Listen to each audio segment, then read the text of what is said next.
Bonjour à toutes et à tous, bienvenue dans le podcast La Sueur. Bonjour Rust. Salut Guillaume. Alors aujourd'hui on s'intéresse au retour de Khamzat Chimaev. Oui, cette semaine c'est l'UFC 267, vous allez en bouffer, moi je peux vous le dire. Alors ça a lieu samedi en prime time en France à partir de 20h pour la main card. C'est pas beau ça. Non, en vrai ça fait plaisir, ça fait cool. Pour tous les supporters là du UFC en France, c'est une bénédiction. C'est une bénédiction comme nous qui nous rapprochons petit à petit des 100 Gs, donc n'hésitez pas, un petit pouce bleu, un petit abonnement. Ça fait toujours plaisir. Ça fait toujours plaisir effectivement, puis ça nous aide énormément aussi. On lance le générique mon cher Rust. Absolument. Swear.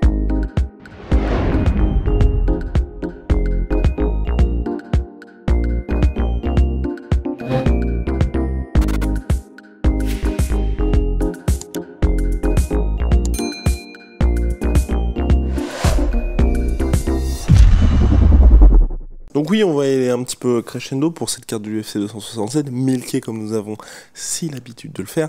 Alors, enfin, si l'habitude, tant l'habitude de le faire. Oui, je crois aussi. Donc là, on va commencer par Khamzat Chimaev, le revenant, qui affronte Li Jingliang. Donc sur le papier, c'est pas le nom le plus ronflant qu'il pouvait affronter, parce que souvenez-vous, le 15 décembre dernier, il devait affronter Khamzat Chimaev, ni plus ni moins que Leon Edwards, actuel numéro 3 de la catégorie welterweight. Là, depuis, le coronavirus est passé pour lui, des complications qui ont suivi. Donc là, il revient face au tombeur de Ponzinibbio, qui a mis fin à la série de 8 victoires consécutives, je crois, de Ponzinibbio. Ouais, un truc comme ça. Par KO. Voilà. Bon. Alors, la grande question, c'est peut-il dérailler le Hype Train Chimaev, un combat qui se déroulera en 3 rounds? Alors oui, il y a toujours moyen. Après, c'est vrai que c'est une question de probabilité. Là, la probabilité, elle est quand même faible. Parce que la chance la plus grande qu'a Li Jingliang de gagner, c'est par KO, probablement. Parce qu'effectivement, il a les mains très très lourdes. Il a mis KO Santiago Ponzinibbio, qui était effectivement sur une grosse série. Il a mis KO aussi Eliseu Zaleski dos Santos, que va affronter Benoît Saint-Denis, et qui lui-même est quelqu'un vraiment de très affûté. Il a mis pas mal de KO dans sa carrière de toute façon, il vient du Sanda, mais au-delà de ça, c'est vrai que donc il a les mains très très lourdes. Et il a un style qui, si tu n'y prends pas garde, dans les transitions il est bon, tu sais, genre des trucs en sortie de clinch un peu à la con, un peu à la Dan Anderson, Shogun Rua 2, il peut te choper et quand il te touche, vraiment il fait mal. Ça fait partie de ces combattants qui n'a pas besoin forcément de combattre en volume, il suffit qu'il te touche une fois. Donc évidemment, il y a moyen que Khamzat se fasse toucher et se fasse coucher. Maintenant, la probabilité, personnellement, je la mettrais pas très très haute. Parce que Li Jingliang, il a cette menace-là, mais à part ça, c'est pas un combattant qui est extraordinaire. Il est meilleur debout qu'au sol, mais il n'est pas non plus extraordinaire debout.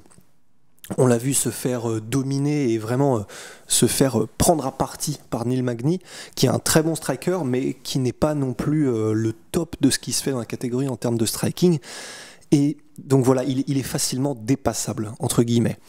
Et face à quelqu'un comme Khamzat qui va probablement arriver comme une furie, c'est-à-dire est mixé, en plus il a une plus grande allonge, il est plus grand, il va probablement arriver et mixer comme il l'a fait depuis le début, à part contre Merchert, mais parce qu'il a même pas eu le temps, il l'a mis KO directement. Il va probablement mixer les kicks, l'anglaise et les takedowns, mais genre à une vitesse, c'est un TGV lancé à pleine balle. Et je sais pas si Jingliang aura ce qu'il faut pour l'arrêter en fait. Il peut le choper en contre du gauche, sa grosse arme c'est le crochet du gauche, mais je pense que Khamzat peut lui faire plus mal et le dépasser en quelques secondes. Avec, c'est ça, une attaque ou une mix, comme il a fait, enfin vraiment, c'est ce qu'il fait de mieux Khamzat jusqu'à maintenant, parce qu'on ne sait pas où sont ses limites. C'est vraiment, il arrive gros middle de porc alors que le mec essaie de répliquer, il est déjà aux fraises, boum, il est déjà dans ses jambes. Arrêter les takedowns de Khamzat Chimaev, apparemment ça a l'air quand même très compliqué. Donc voilà, je pense que c'était ton avis aussi, mais que Khamzat ne va même pas tenter forcément le combat debout, puisque si il amène le combat au sol, il y a moyen qu'il finisse ça, mais très très vite. En plus, quand on regarde les stats de Li Jingliang, au-delà de regarder ses combats, qui ne donnent clairement pas une impression de résistance particulière en takedown, les stats sont là. Je crois que c'est 59% de défense de takedown. En fait, il n'a pas des très bonnes stats nulle part, Li Jingliang. C'est pour ça qu'on dit que c'est un combattant qui n'est pas extraordinaire, quel que soit le domaine, mais qui reste dangereux. Donc voilà. Pour moi, la principale question, c'est de voir dans quel état va revenir Khamzat Chimaev plus que son adversaire. Là, je pense vraiment que c'est un combat de retour pour lui, tout simplement. Là, Li Jingliang est juste là parce que il est classé chez les welterweight. Il sort d'une victoire face à Ponzinibbio. Et donc, ça va juste, à mon avis, permettre à l'UFC de savoir où est-ce qu'on met le curseur dans l'immédiat pour Khamzat. Ouais, non, c'est clair, c'est exactement ça. Et puis, c'est une bonne manière. Il est 11e, il me semble, Li Jingliang. Ça reste du top 15, ça reste un nom effectivement qui... C'est pas un rigolo quoi, c'est pas... Il a mis KO des noms suffisamment haut placés pour qu'on se dise ouais, faut quand même faire gaffe, Li Jingliang, c'est vraiment... Tu vois, Merchert, c'était un vétéran de l'UFC, mais il avait pas ce côté... Le mec est capable de prendre vraiment des très gros noms. Ça a toujours été un gars qui était durable, toujours été un gars qui était bon dans tous les domaines, mais là c'est un peu la version... un point au-dessus, genre vraiment un classement au-dessus de Merchert, Li Jingliang. Donc c'est intéressant et effectivement c'est parfait.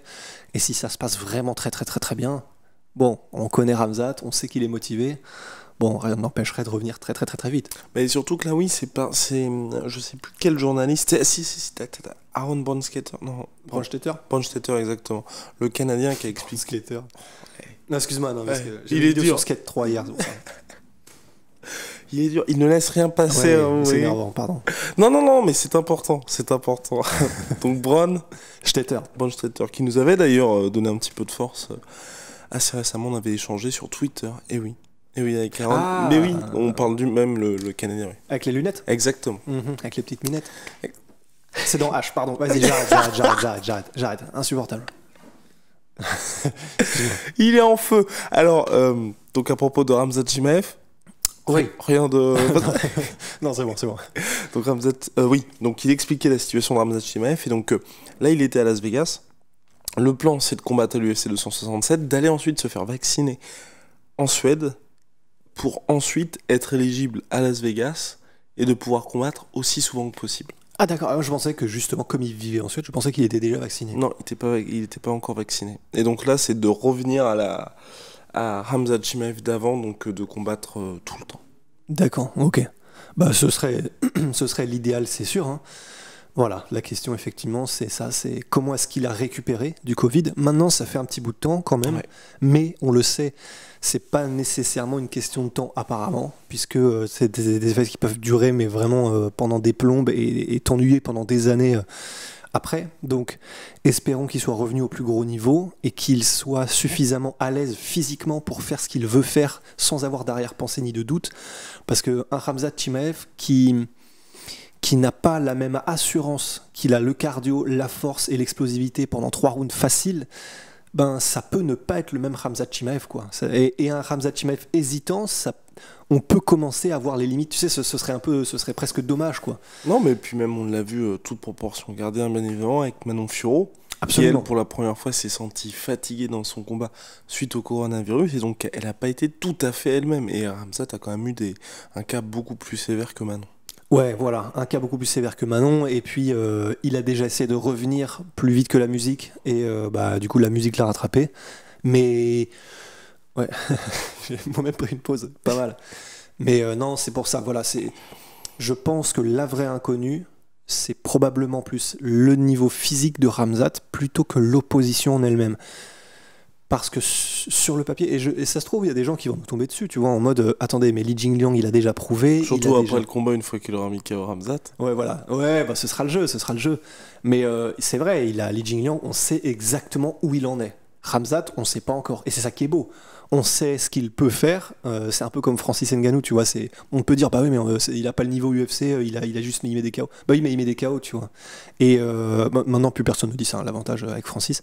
Mais pour Khamzat. Quand t'es champion, oui, c'est vrai. Ouais, puis quand t'as éclaté tout le monde en moins d'une minute, je pense que les critiques, ça commence à être compliqué.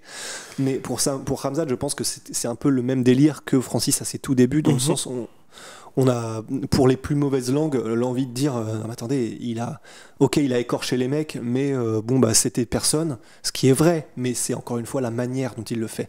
Et on n'a rien vu de son game, on l'a pas vu mis en difficulté, on n'a pas vu contre un vétéran qui est capable de l'amener dans les eaux plus profondes, donc pourquoi est-ce qu'on s'excite sur Khamzat Chimaev? C'est des critiques qui sont recevables, seulement, voilà, c'est la manière dont il domine des fighters qui sont en dessous d'un niveau top 20 qui impressionne. Donc voilà. C'est ça qui est cool, c'est que maintenant on attend la limite. On attend la limite de Khamzat Chimaev. Après, pour moi, vraiment, là, c'est un nouveau palier pour lui. Ensuite, j'ai vraiment envie de le voir, tu vois, soit contre un excellent grappleur, soit contre un excellent striker. Et ensuite, on pourra éventuellement se dire un combat face à un contender. Mais tu vois, là, honnêtement, comme Ross l'a dit, hein, je trouve que c'est pas quelqu'un qui, sur le papier, peut vraiment lui poser des soucis, tu vois. Et j'aurais bien aimé qu'il y ait le combat contre Neil Magny, qui était discuté pendant assez longtemps, je crois, mais là, à mon avis, suite aux complications, Neil Magny a dit bon, je vais pas attendre indéfiniment contre un mec qui est pas classé non plus, mais j'aurais bien aimé, tu vois, parce que là, il aurait vraiment posé une question. Là, en cas de victoire contre Neil Magny, on va juste se dire bon bah, il est de retour, quoi. On va se dire il est de retour. Alors, je pense qu'on va quand même se dire ok, il a franchi un nouveau palier par rapport à Meerschaert, par rapport à ses 2 adversaires précédents. Donc, c'est quand même bénéfique. Parce que le pire, ça aurait été qu'il prenne un adversaire dont on connaît même pas le nom, encore une fois. Là, il prend quand même un gars qui est très solide et très connu par ceux qui sont un petit peu dans le truc. Donc c'est quand même bien, mais effectivement, je suis d'accord. Il passerait, parce que c'est pas encore fait, une case. Il y a un vrai niveau, mais voilà, Neil Magny, ça aurait été parfait. Et peut-être même un poil trop vite, mais voilà, enfin, vu la vitesse à laquelle il avançait, mais parce que Neil Magny, pour le coup, extrêmement complet, très bon debout, très bon au sol, bon en lutte. Donc ça aurait été un vrai, très très gros test, c'est clair. Bah peut-être pour le prochain, là sur Matchmaker, running at full speed, Rusty. Big shout out my sweet pea, my sweet protein, mon 38% sur tout, my protein avec le code de la sueur.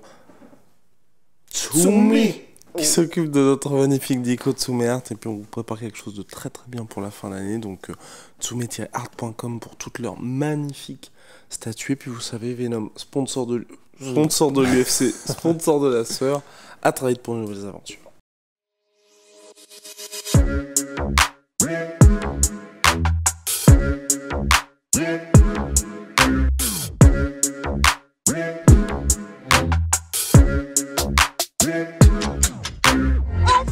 Come